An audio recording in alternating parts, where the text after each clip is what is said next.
ആര്യമ്പൂജെല്ലാം കഴിഞ്ഞ് ഇനി ബാക്കി വിശേഷം നമുക്ക് നോക്കിയാലോ. അപ്പോൾ ഇതാണ് കേട്ടോ, ബാക്കി മുല്ലപ്പൂ ഉണ്ട്. പിന്നെ കുമ്പം എടുത്തവർ നമുക്ക് കുമ്പത്തിലെ പൈസ കൊണ്ടുവന്ന് തരും കേട്ടോ. അത് മാരിയമ്മ കുമ്പം എടുത്ത ആളും ഇത് കാളിയമ്മ കുമ്പം എടുത്ത ആളാണ്. അവർ രണ്ടാളും നമുക്ക് പൈസ തന്നിട്ടുണ്ട്. ഇനിയൊരു കാഴ്ച നിങ്ങൾക്ക് ഞാൻ കാണിച്ചു തരാം കേട്ടോ. ഇതാണ് നമ്മുടെ എല്ലാ നാട്ടിലും കാണാൻ പറ്റും കേട്ടോ, ഈ കുട്ടികളുടെ വക മാരിയമ്മ പൂജ. ഏത് സമയ കാളിയമ്മയുടെ കരകിടക്കുന്ന ആളാണോ അത് വെളിച്ചപ്പാടാണോ? വെളിച്ചപ്പാടാ ഇതോ? അതെ, ഉടുക്കവിടെ വെളിച്ചപ്പാടാ. അങ്ങനെ കുട്ടികളുടെ കുംഭമെടുക്കലും മാരിയം പൂജയൊക്കെ ഇപ്പോൾ നടന്നുകൊണ്ടിരിക്കുക കേട്ടോ.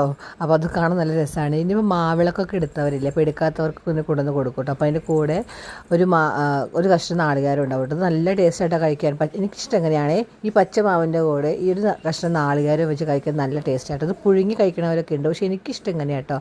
അപ്പോൾ അത് എടുക്കാത്തവർ വീട്ടിലേക്ക് എടുത്തവർ കൊണ്ടുവന്ന് കൊടുക്കും കേട്ടോ. അപ്പോൾ അത് നല്ല രസമാണ്. പിന്നെ നമ്മൾ ഇത്രയും ദിവസം നോമ്പായിരുന്നല്ലോ, ഇതാ പുഴമീൻ കിട്ടിയിട്ടുണ്ട്. ഇത് വെച്ച് നല്ല ഭക്ഷണം കഴിക്കാൻ പോകാം.